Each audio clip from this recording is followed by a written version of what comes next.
Hola nuevamente, mi nombre es Jorge Luis Barran Santiago y a continuación daremos resolución a los ejercicios correspondientes a la sección 4.3 en donde aplicaremos análisis de nodos y mallas correspondientes a dichos circuitos.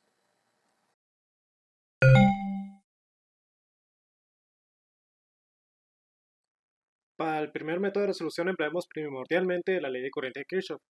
en donde tenemos este circuito que consta de dos mallas, una fuente de corriente independiente, un conjunto de tres resistencias y una fuente de alimentación de 6 unidades. Bien, lo que nos pide el ejercicio es encontrar el voltaje que se manifiesta en la resistencia que se encuentra conectada entre el nodo de referencia y el nodo de voltaje C. Lo que se requiere es ubicar el valor de voltaje respectivo para cada nodo. Bien, podemos ubicar primeramente al nodo A, el cual consta de un total de 6 unidades negativas de volt debido a que se encuentra más bien ubicado en la terminal negativa de la misma fuente de alimentación.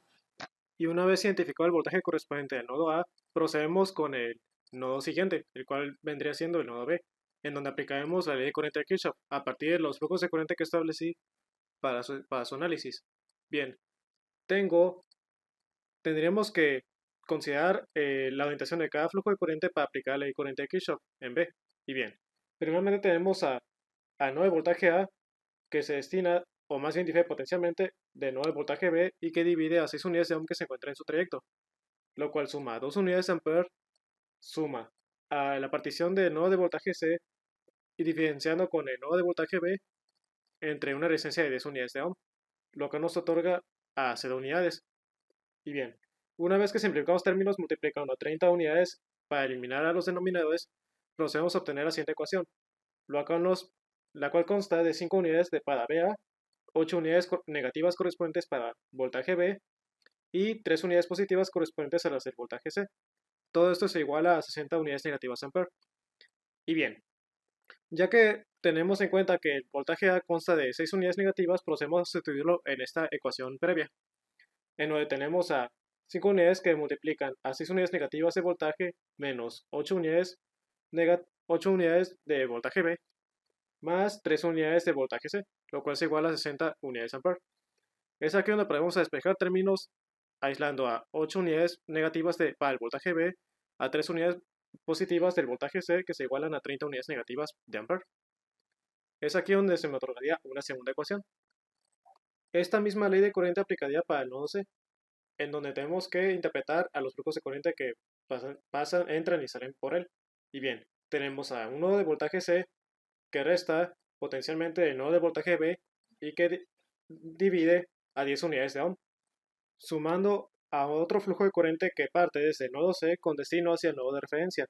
lo cual divide una resistencia de 8 unidades que se encuentra en su trayecto. Esto se iguala a 0, y para eliminar los denominadores procedemos a multiplicar a toda la fórmula por 40 unidades, para otorgarnos a 4 unidades de voltaje de C, que resta a 4 unidades de B, que suma a 5 unidades para BC, que se igualan a 0. Una vez simplificado, procedemos en despejar al voltaje de C, lo cual se iguala a un total de 4 novenos de unidad correspondientes al voltaje de B, como pueden notar aquí. Es aquí donde dispongo con una fórmula que me servirá para ubicar al voltaje de C, la cual vamos a emplear en la segunda ecuación sustituyendo a BC. Recordemos que el voltaje de C consta de 4 novenos de unidad de voltaje de B, es decir, una vez sustituyendo tenemos en la ecuación número 2 a 8 unidades negativas del voltaje de B que suman a 3 unidades que multiplican a 4 novenos de unidad correspondientes al voltaje de B, que se igualan a 30 unidades ampere negativas. Y bien, una vez simplificando términos tenemos a 8 unidades negativas para el voltaje de B que suman a 4 tercios del voltaje de B, que se igualan a 30 unidades negativas ampere. Simplificando términos del voltaje de B tenemos a 20 tercios negativos del voltaje de B que se igualan a 30 unidades ampere negativas. Despejamos al término del voltaje de B que iguala a 30 unidades negativas que dividen a 20 unidades negativas, multiplicándose al mismo tiempo con 3 unidades, lo cual nos otorga a 4.5 volts correspondientes al voltaje de B. Y es así,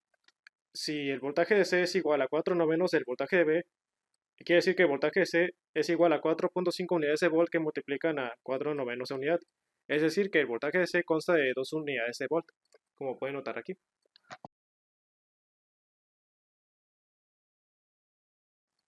Una vez que hayamos identificado el valor de los tres nodos de voltaje, procedemos en interpretar el nodo de voltaje que se manifiesta por cada una de las resistencias, comenzando con la resistencia que se conecta entre el nodo de voltaje C, o más bien el nodo que consta de 2 unidades, y el nodo de referencia, donde se difiere potencialmente de 2 unidades. Tenemos a 2 volts que se difieren de la referencia, que constan de 2 unidades de volt a través de la resistencia de 8 unidades. Y bien, aplicamos lo mismo para la resistencia de la parte superior, donde tenemos a una resistencia de 6 ohms, donde por un lado tenemos a 6 unidades negativas de volt que difieren potencialmente de el nodo de voltaje B, que consta de 4.5 volts. Es aquí donde se presenta una diferencia de 10.5 unidades de volts. Y para la siguiente resistencia tenemos a 10 unidades, en donde se encuentran un nodo de voltaje B que consta de 4.5 volts y un nodo de voltaje C que consta de 2 unidades de volt. La diferencia consta de 2.5 unidades de volt,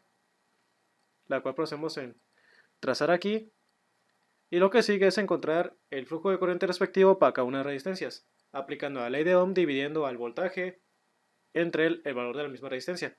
Tenemos a 2 unidades de volt que dividen a 8 unidades de Ohm, lo cual nos otorga a un cuarto de ampere que circula a través de la segunda malla. Eso se puede corroborar por medio de la segunda resistencia, en donde tenemos a 2.5 unidades de volt que dividen a 10 unidades de ohm, lo cual nos otorga igualmente a un cuarto de ampere para la misma malla y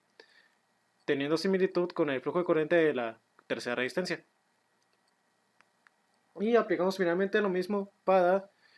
la resistencia de 6 unidades de ohm, la cual se lee de negativo a positivo a un flujo de corriente de 7 octavos ampere dividiendo a 10.5 unidades negativas de volt entre 6 unidades de ohm. Ahora presentamos un segundo método de resolución, en donde empleamos primordialmente la ley de voltaje de Kirchhoff.